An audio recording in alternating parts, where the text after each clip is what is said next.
Feruza Normat va muxlislaridan kelgan savollarga javob berdi.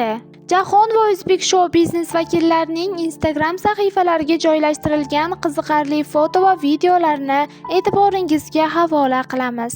Million kulgu jamoasining asoschisi va rahbari Davron Kabulov turmush o'rtog'ini tug'ilgan kuni bilan tabriklab, o'zining chiroyli tilaklarini istoriyada yozib qoldirdi.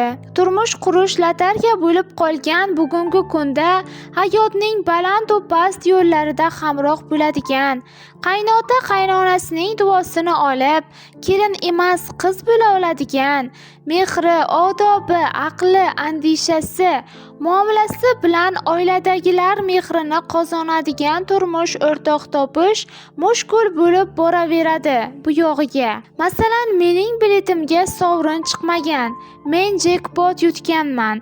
Farzandlarimni sen orqali berganiga shukr. Qarilik davrini o'zimiz orzu qilganimiz kabi ibodat va xursandchilikda, sayohat va farog'atda bolalarimizning baxti va g'alabalarida qarshilash nasib etsin.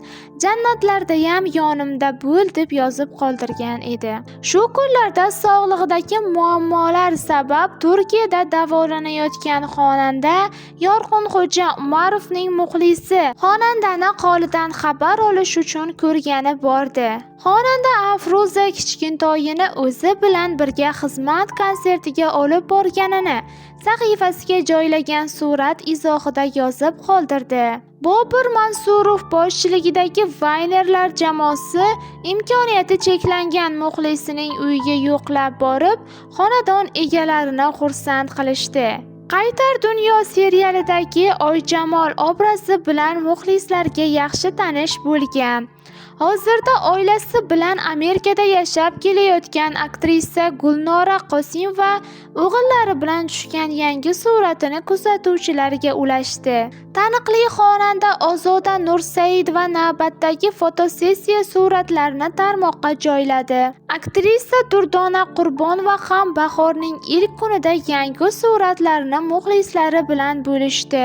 Bahorning ikkinchi kunida 36 yoshni qarshilagan xonanda Umidaxonning jamoadoshlari uni tabrikladi. Aktrisa va insta-bloger Feruza Normatova muxlislari tomonidan bildirilgan fikrga javob berarkan, kun kelib mediani butunlay tark etishini ma'lum qildi. Vaynlaringizni judayam sog'indik. Sizdaga vayn oladigani chiqmayapti deb berilgan savolga u har narsaning o'z vaqti soati bor ekan. Vaynlarimga bor mehrimni berib syomka qilar edim. Endi esa shu mehrni oilamga ajratyapman. Avvaliga televideniya sahnalar, serial, kino, kliplarni tark etib vaynga o'tdim. Kun kelib mediadan ham butunlay ketaman. Robbim oson qilgan deb yozib qoldirgan edi. Agarda sizga mashhurlar hayoti qiziq bo'lsa, bizni kuzatishda davom eting. Obuna bo'lishni va videoga like bosishni unutmang.